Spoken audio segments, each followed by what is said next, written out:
Like I say, I'm Chris Teachout from Shenandoah, Iowa, southwest corner of Iowa.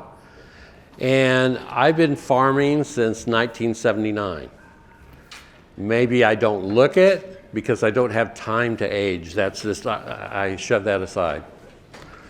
Anyway, yeah, in my farming career, I've done everything. You know, I've tortured the soil. I've now, in my last half, I've nurtured the soil and to come around. And in my mind, the layers of all the things that we can do just keep combining on top of this. It was about 12 years ago when I started hearing about soil health. And my mind kind of started to explode because we were doing things. We were planting cereal rye back in the 80s. We were mob grazing it. And all these things, when I heard about soil health, that light bulb went off. It's like, oh, that's what it was, what I was seeing back then. And so I jumped into it just really fully, intensely, and I started running into people like Ray and Liz and Russell and just all this community that has been formed. And that's one of the biggest things is in this arena, in rural America, our communities are shrinking. We don't have that sense of community. And so when we come together, even though we have distance between us now, this is a beautiful community because they love the soil. There's emotion tied with it.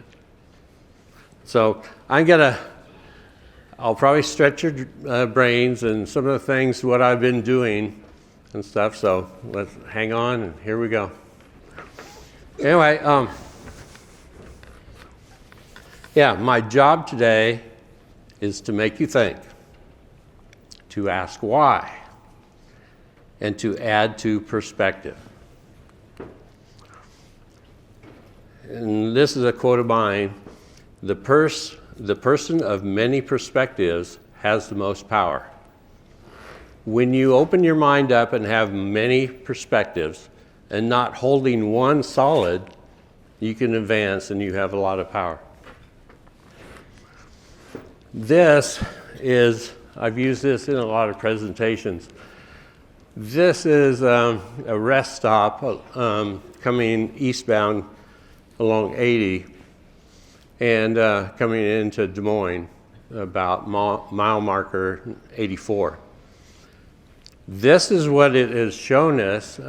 These are kind of concrete columns, and the first one is dated 1850. And it shows we have about 14 inches of topsoil in the Midwest. Then we go down the line, and we get the last one. The last one I think is year 2000.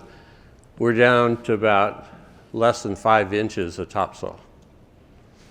And the rest of this rest stop is based off of Wallace Foundation. And it shows all the different conservation things, what we've done. But here it's showing what we really have done. We've degraded this soil, we've taken our topsoil and used it up, burned it up. And so if I held the perspective, it's just going to continue to go. In another 50 years, we're going to be gone of that precious topsoil. But another perspective is, can we add another column to this and show that we turn this thing around? So the next, and I've heard a lot about this. I've taken, seeing Monty's, the thin hillside, then also that, it's like Ray had it, the mine that was recovered. It's like, I think everybody, the question is, why do I farm this? We have those little outcroppings, those knolls. I mean, how many have a yield map that looks like this? That has the red blotch on it. So why are we planning through that every year if you put the profitability map on this, we're losing money on those few acres out of this. It's like, why?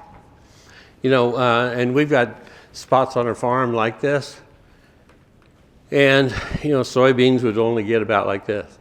It's like, how can we correct that in a short time? So when we look at this, we have to ask ourselves, okay, if we're going to heal the soil, how do we heal?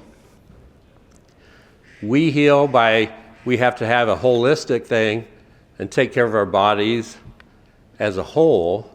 But if I have an injury, we've got to focus in on that injury and take care of it. If I've got a scar and I'm bleeding, we got to get onto it. And so here's what I kind of,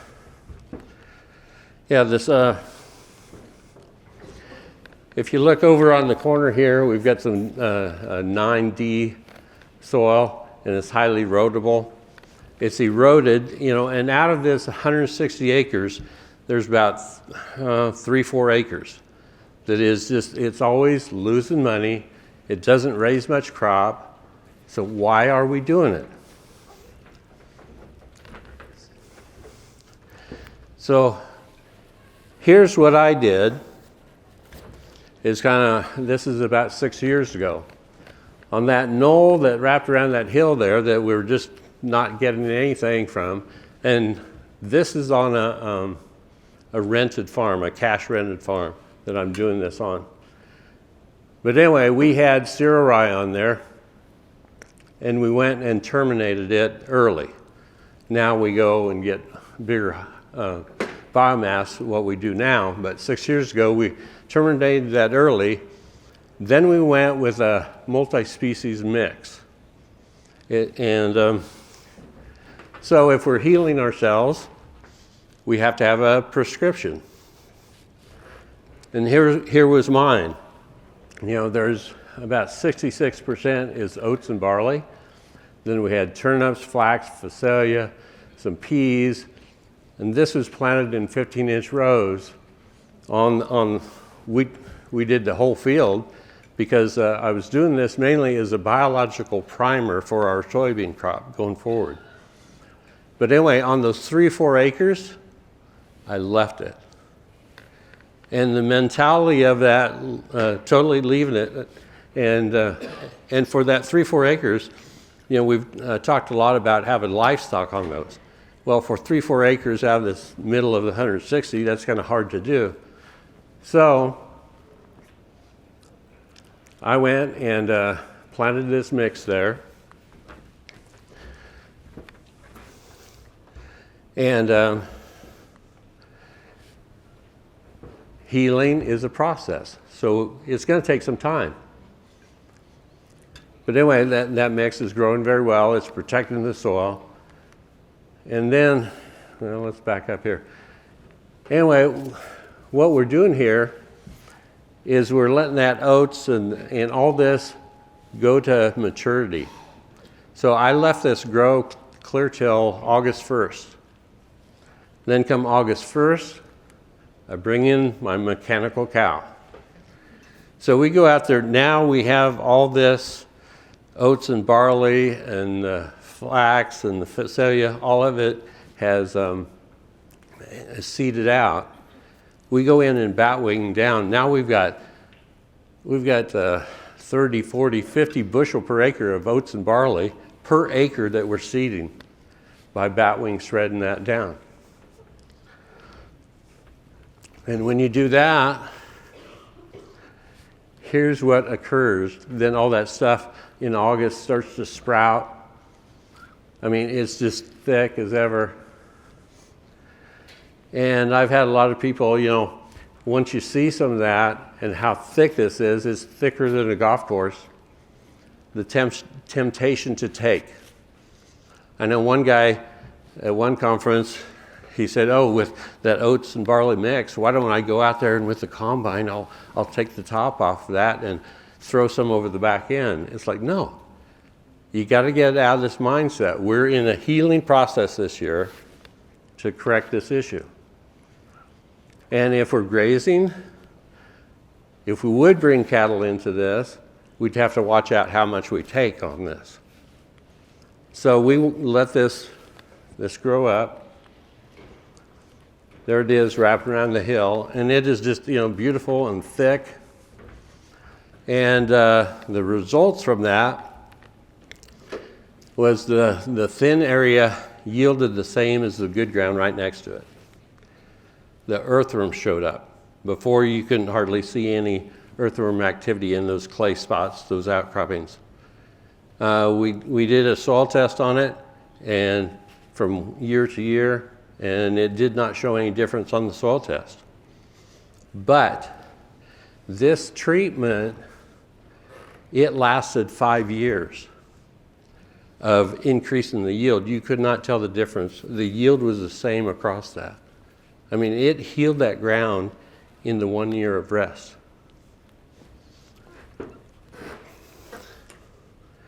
And I don't know if it carried on, because we downsized after those 5 years and we let that rented farm go. So somebody else got some of the benefits to that. But in 1 year, it just kind of blows me away what we can do to change soil so rapidly. And like I say, we all have those red spots out there on our yield maps, and they occur year after year. So it's like, why do them? Why don't we be a steward and heal this? And this cover crop mix, then it'd go in winter kill, so then we can go into any other cropping the next year. So anyway, that was, like I say, 6 years ago. Then here I had another challenge, what the next challenge is. And no, this isn't the challenge of having people traipse across your land. What this was is we had a field day with Dr. Joe Clapperton. But anyway, what I want to point out with this is the building site up there have a shop and stuff, and we scraped all this soil to make a building site, and so we took all our topsoil, and we're down to sub-B horizon on this. And so I thought, well, yeah, here's what we gave up, about 12, 14 inches of topsoil, and we've scraped that all off for that building site up above, but now we're left with this sub-B horizon. So I thought, okay, I know how to do it. I'll put my multi-species mix on that land and get it restored in 1 year. Well, guess what happened? It failed. We'd hardly get anything to grow on it. And yeah, you can look along here. This is we did a little mini soil pit, and you can tell the grass and the cover crop that is seeding around there just isn't very robust on it. So, we are. Here's what it looks like. In the forefront is some of that cover crop on that scraped off area. We weren't building carbon. We just weren't building much. We just couldn't get anything to really grow. So, oh fudge, we haven't healed the soil. So now I'm questioning, what are we missing? And then I remember back the mechanical cow. I was only focused on the front end of the cow. The mechanical cow, I didn't focus on what came out, what was very valuable. And so, so this is where, about 4 years ago, it took me down this path. Needed to add some biology to that ground. And here, I started doing the Johnson bioreactor. And of course I can't do it the way he did. I talked to Dr. Johnson. He said, yeah, you can go rogue and do it yourself, but don't tell my wife. Because she's a stickler. If you're going to do it exactly how they tell you to do it. Anyway, I went rogue. Anyway, we started out with, the polytotes, cutting the top off of that. And then we put a pallet in the bottom of it We line it with landscape fabric. And then we put ventilation tubes in that. And here we're trying to create an environment where we can grow our own biology. Excuse me. And then we start layering this, and we need to have browns and greens in here. So we put in some straw in the bottom of it. Then we layered with some fresh grass clippings, and this is some brome and clover. So we piled that on there. Then we repeated, putting browns, some more straw, then more greens. Then we have to go and I know Dr. Johnson a lot of times is just leaf litter or grass clippings and wood chips and that sort. But I focus on if we're going with biology and we're missing it on those thin places, how do we bring that back? So if we're growing our own biology, it can grow really fast in the right environment. So what I did for soil inoculum, I went into timber. And when you go into the timber and you pull the leaves apart, you see those white little fungal threads. Take a couple handfuls out of real nice timber. Sprinkle that into this tote. Then I also went into a fence row that's been there forever and has prairie grasses. So I took a couple handfuls of that soil, that native biology. Then I also, on our yield maps, a lot of times you'll look at a yield map and you'll see this little area that's always very highly productive. And you ask somebody the history of that, they go, oh, that's the feedlot from when the farmstead was there. So it's like, when we look at those spots, there's excellent biology there. So let's take a handful of that. Let's put this in our bioreactor.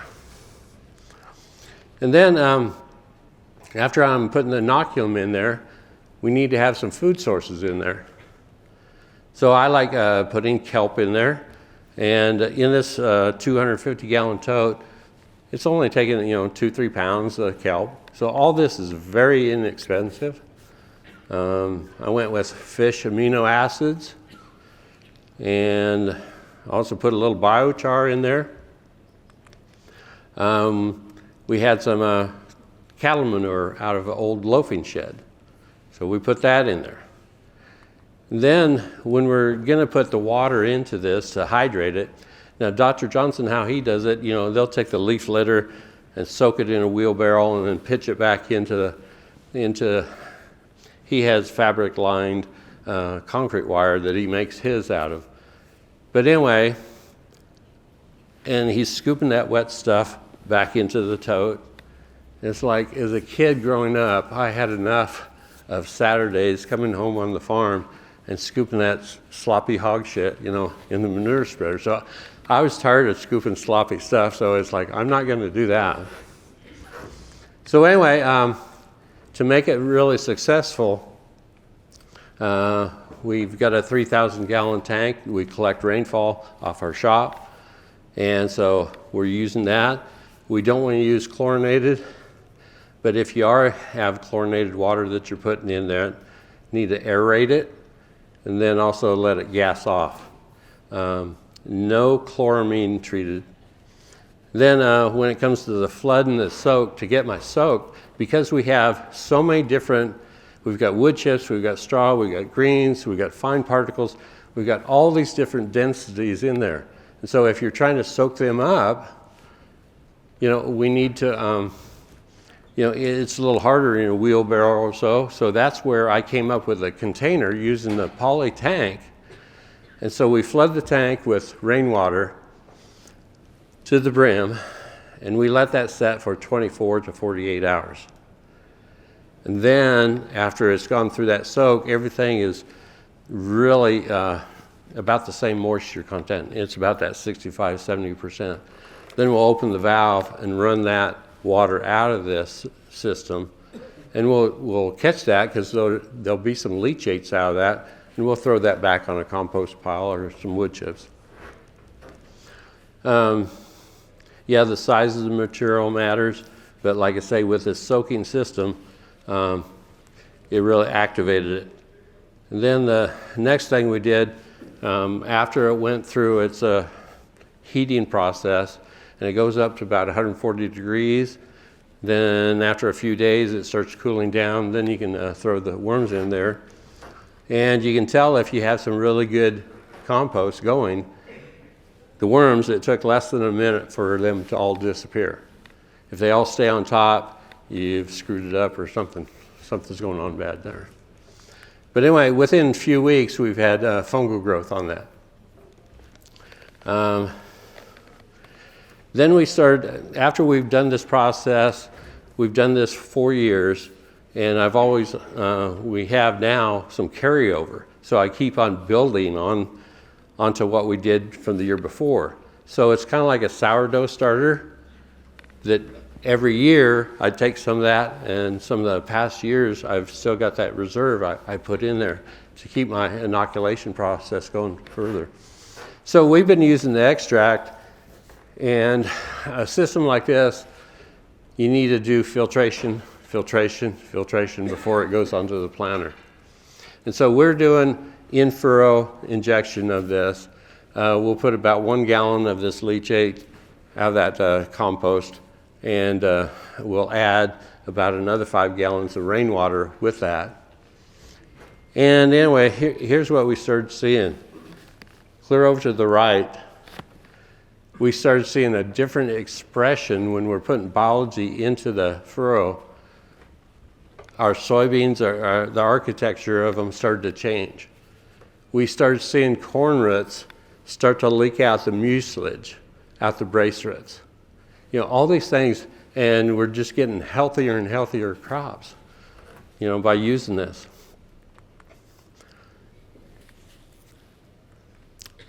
Anyway,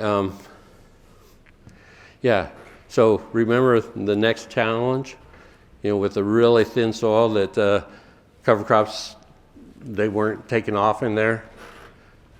So here I was healing the worst. So I had to look back, you know, here we had 4 years of success in the other fields by using this extract. What we started seeing in those other fields was the breakdown of the corn residue. The biology was really breaking it. We're having nutrient cycling like crazy on this. We started to see fungal growth into the cornfields, in our fields. Now we'll have in our row crop fields, corn and soybean, we'll have mushrooms, you know, get up that big. So we're getting it more fungal, we're getting it more balanced. Corn and soybean should have a balance of 50-50 fungal to bacteria, but most of them are highly bacterial. So to get to my healing, we'll look at nature. When we look at this, nature has the fungal spores, fungal bodies coming up through a lot of litter, a lot of very high carbon. You know, wood chips are 600 carbon to nitrogen ratio. So very hard, long-lasting material. And this is what nature does to break down the logs and stuff like that. And if you go into the timber and you look at that soil, a lot of times you go not too far away and you find out what the parent material was, like a clay, and then here's this nice, deep, rich, beautiful smelling soil. So what I did, like I say, layering things together, we had the bioreactor, and we put heavy with wood chips, and then I used my inoculant, my sourdough starter, to really crank this up, and we want it very highly fungal. We used that, and then we also got free wood chip clippings from the power company. They needed a place to dump. I go, sure, bring them on over. And so here's what I did. We spread them out there, and we inoculated them with my sourdough starter. And some of the lighter area on the back of this windrow, that's some low germ oats and barley. And so we'll spread some of that on there, and also to stimulate some growth. And so we mixed this up. We also captured some lactobacillus by using just you can make this, and I scaled it up to where I could do up to 250 gallons of this, but it's basically water and rice, and you let them soak for, I think, 24 hours, and then you get this milky, creamy looking liquid in there. You take that liquid and you can stabilize it with molasses. And so that molasses and the lacto will help stabilize the other biology. And that's what we incorporated into this wood chip windrow. But anyway, so then we took that activated wood chips, and I went out on that 1.5 acres of that, just, what we'd scarred away, and I just kind of sprinkled that over there, maybe a couple tons per acre. Anyway, talked about when we started using the in-furrow product, how much gene expression we got. Here's what we started seeing. And this is 2 years ago. There we go. So Darren, you had the big rack. Well, here's my big rack right here. Instead of points and scoring and stuff like that, I did count all the pods on that. 1,012 pods. What is possible? And this was a little isolated, it was a little bit of edge effect, but this was right in that clay crap that this came. And I think there's about 2,312 beans on that. Well, 2,300, that's a pound of beans. And this just shows what the potential could be. But the population around this was probably about 50,000. So a lot of times maybe we're crowding our soybeans too much. Anyway, it's just what biology, what can happen here. And that was last year. That was soybeans. Then this year, I think we're hitting the pot of gold. See the rainbow? This is where those people were walking across, and you can see the color of the corn where it changes.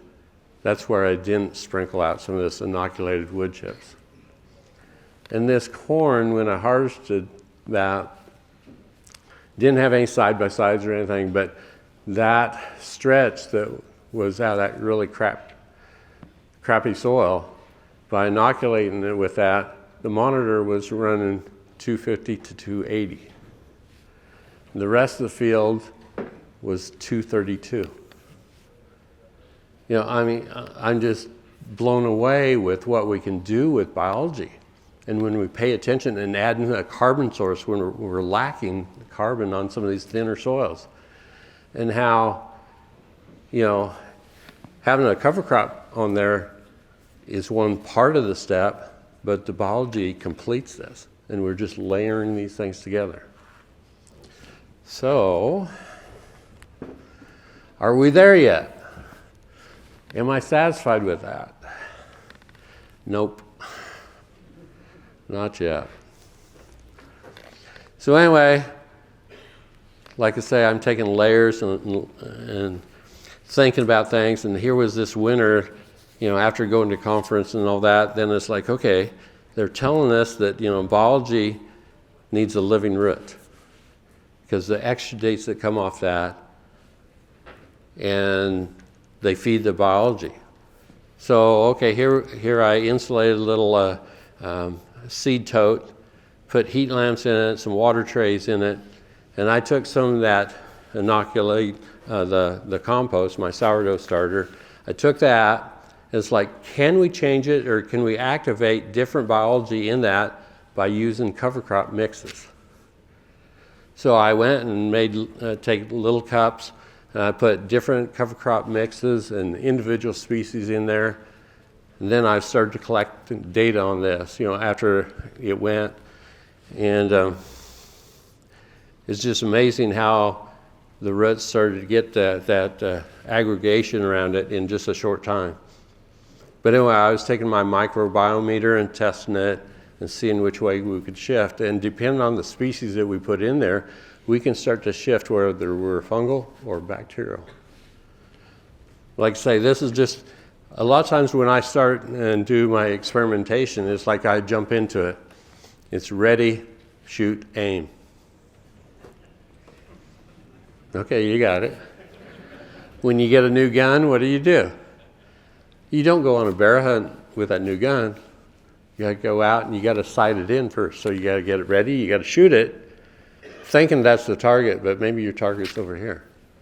So that's how I learn. I jump in and do some of these, and then I observe and do the testing to figure it out. So after that small experiment this winter, then this summer, I expanded that. I went and got some grow bags, and I put my compost in that, and I did different species. I'm just carrying this experiment along. And I did, this is alfalfa, and then I did mixes. Anyway, and then at the end of it, or through the summer, I've sent some to the lab, and we haven't got all the results and haven't compiled all this yet. But anyway, what we're doing here is turning on the microbes and trying to enhance this biology before we even go to the field. If you haven't got cover crops, there's a way to take biology that would come from cover crop fields and go right into some row crops. So anyway, to turn on the microbes, to start with great compost, grow a cover crop mix into it, then we're going to extract that and apply it. And that's what's coming up for next year. But anyway, here's just some more of those pictures of them maturing. So like it says, it's to be continued. So I'm going to play around with that and see what we can do. Then I got to shift gears a little bit here and talk about most of the time when products come out or so, I'll use them, but I don't endorse them and stuff. But when I was doing all the steps and putting all the food sources and the different biology into my bioreactor, then I ran across this one company, and they spoke up here during lunch, Organics. And they're onto something because they got the food source, they got massive biology in there. So it is a way to hit an easy button to get some soils really changed over. And we had a co-op that become a dealer from them. And a lot of times your co-ops and stuff, this is kind of going against what they're selling, because here they're selling, reducing. But anyway, here the co-op, they did a test. We'd used some of the organics. We were doing it in furrow, and this is on soybeans. Let's see, we had a 208% more water infiltration where we used it. The root mass was 62% more. So, and the yield was really good. Here we did, that was the co-op's test. And here is some, I went and did some strip tests, which goes through, I did 16 rows with and 16 rows without. And I went on the farm, on the upland corn, we did 232 with and 188 bushels without. Then I went to the very thinnest part, because it's like, does this work better on thin ground or very productive ground? And on our thin ground, the thinnest knob that I showed you, we had 128 bushel corn and 115 without. Then on the soybeans, both, whether it be really good or really poor soil, we were about 4 bushel per acre on that. So anyway, it's just, I'm starting to get excited about it. So, but here's some things to consider, since there's so many biological companies and even doing your own, what things you should really look out to be successful. Your water source. Like I'm using rainwater when I'm mixing these biologicals. Don't use chlorinated water. If you're using chlorinated water, put it in a tank, aerate it, let it gas off for 24 hours, and then you can get rid of the chlorine out of that. because chlorine's going to kill your biology. And add a food source if it's not included. And I like kelp and fish added into this. And if you are adding other things to other biology, and you add a food source to it, and you're in a poly tank on your planter, and the sun comes out, it's nice and warm, and it's a big incubator. And if you get shut down and haven't used that batch up, you better take it and dump it back on the wood chip pile or so. Because that biology is going to grow, you're going to plug up, you're going to throw it, it's going to be terrible. But anyway, add some food source. Placement, I prefer in furrow. And then the handling and storage of it. A lot of times we can do these extracts, and if we don't add a food source to them, they can be stable for 2 or 3 weeks. So I can go through the extract process, have it sitting in my shop, of my own homegrown stuff, and I don't have to worry about during planning trying to mix some of this stuff up. So, how many of you have heard me talk about my rye? Okay, there's a few. Okay, here's just an update on my rye project. This, let's see, it started 6-7 years ago. And like I say, when I heard about the soil health and all that, it's like, oh, we were planting cereal rye clear back in the 80s. It was mainly because my dad had farrow to finish. I had a cow-calf operation. We wanted heavy, big straw for the bedding. And then I was also using the rye back then to winter graze. And we're doing all sorts of things with it, and then we were selling rye back then. But I remember the rye being very robust and yielding 50, 60 bushel by doing nothing on it. And it would stand up under manure applications or nitrogen applications. So I went on a hunt to try to find this, and the name of the rye is Balboa. Here's a picture of Balboa on the right and Elbon on the left. And that's what I was running into, is the ryes I got into, VNS and even straight Elbon and stuff. They were very fine stem. They didn't roll or crimp as good. And the yield is 28, 29 bushel. And I talked to anybody that was raising it. It was about the same. They just didn't have the yield. So I went on trying to find this rye, and I touched base with all the contacts and with seed people clear across the nation. That had died away. And I was on the tail end of it. There's an ad in a feed store magazine. They had Balboa rye, and I called them. They said, sorry, the old gentleman that raised it for us, he quit. So strike out. I also found a brewery in Indiana that was doing heritage rye, and it was heritage Balboa rye whiskey that they were making. And I got a hold of the company, got a hold of the farmer that raised the rye for them. Well, guess what? They had a patch of rye, the Balboa. They had another variety. They had a custom operator come in. He went round and round. So yeah, another dead end there.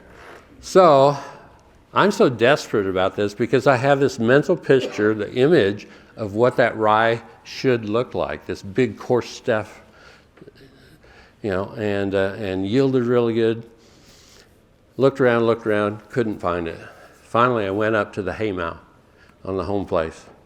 I went up there where the bale elevator drops off the bales when we used to put up small square bales, dug around, and I found, a few seed heads. I was in the shop pulling those seed heads apart, taking a little fan, blowing them. I got about 40 seeds, 50 seeds that first year. And I was so excited. I went and hand planted those out in a little corner of the field. Guess what?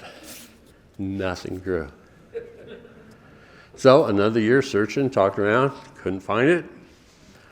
Anyway, went back to the haymow, found about 40 seeds. So then I took those seeds and I planted them in some potting soil and in a seed tray, babied them. Oh, yeah, by the way, these seeds are 37 years old. Anyway, I got one to germinate. That one Then of course, it's inside on the porch, and then I hardened it off onto the cold porch. Then we had a January, it kind of opened up and it was nice and warm. I went and transferred it out to the garden. That one seed then produced 1,200 seeds. 1,200 seeds, kept going, 1/10 of an acre and stuff. And now, growing today, I have 80 acres growing. So, I don't know, you call it stupid, tenacious, or whatever you want to put on there, but it's like, when you see something, it's like, I want to bring it back. So, anyway, the story just kind of came along with it. Anyway, here is, this was a year ago, and on the right, the thinner area, that's some VNS rye. Then over on the other side is the Balboa. That's the VNS. That's the Balboa. That was the 23 crop. And like say, last year, we planted 22 acres, but it was just a terrible winter, and I'd put a pretty thin, like only 45 pounds of rye that I'd seeded, because I wanted it to stool out more, trying to get more yield off of it. Well, we had to abandon, I double crop soybeans into these, or relay crop into this rye, so we only saved about 8 acres that we harvested this year off of it. But anyway, and then that's turned into our 80 acres. And here I just snapped this the other day.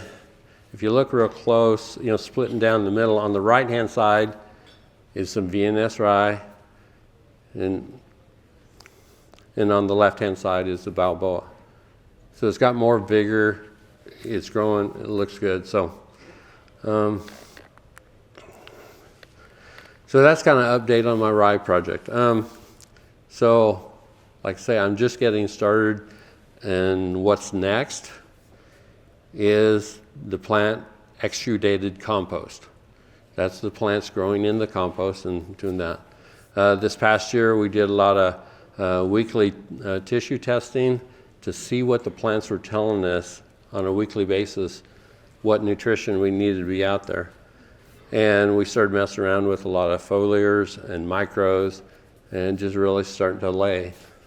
And some of these things, like the micros and the foliar, that didn't happen on the big branch soybean.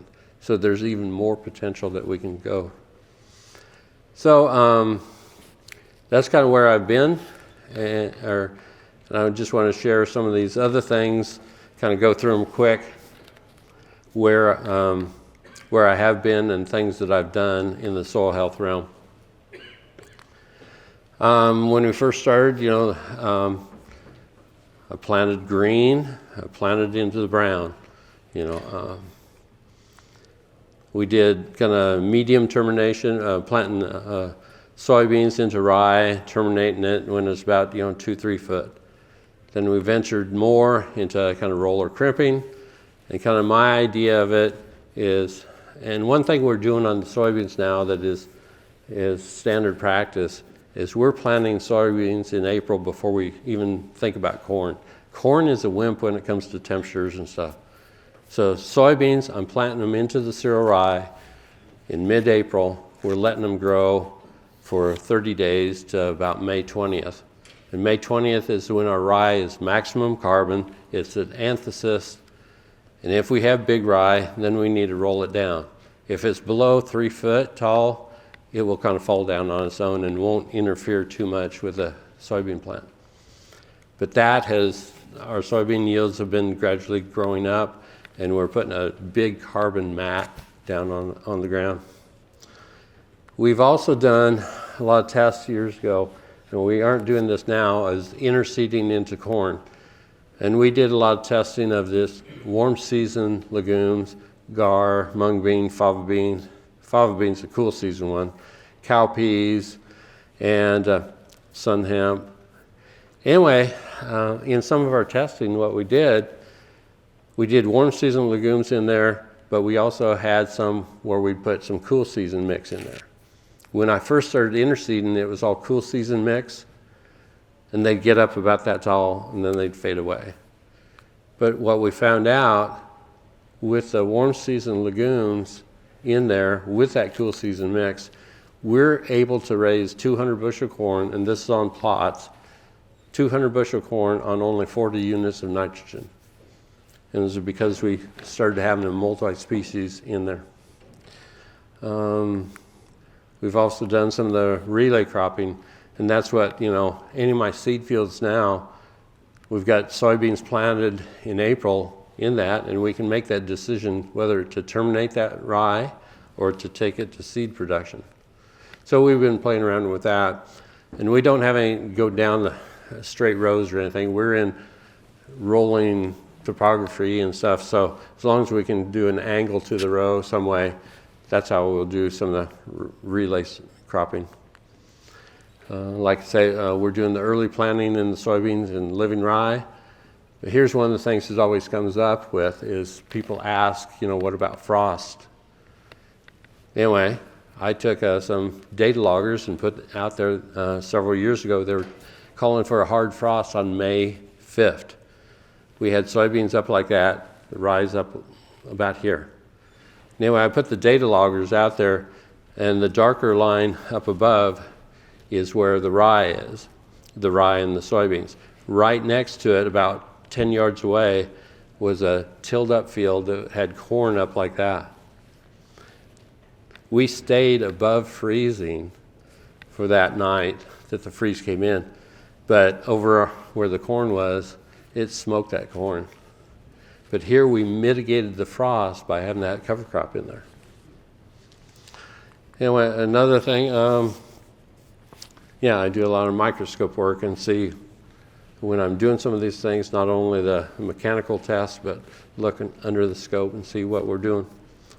We played with 60-inch corn, and it works. We were getting about a 4% drop in yield where we had the covers in the 60-inch corn. But when we started looking at this, and we don't do this practice because we have a lot of rolling hills, we only did this kind of down on the bottom. If I'd had my cow herd back, 60-inch corns with the interseeded cover would be a winner. Or, I've told some guys, if you're corn on corn, shift your 60-inch over, because here we raised above ground, we raised 120 pounds of nitrogen above ground in that biomass, when in the 30-inch rows, our interplant only produced about 30 pounds of nitrogen. So anyway, the 60-inch corn, we're not doing it anymore. But anyway, thank you for letting me share. I appreciate your attention.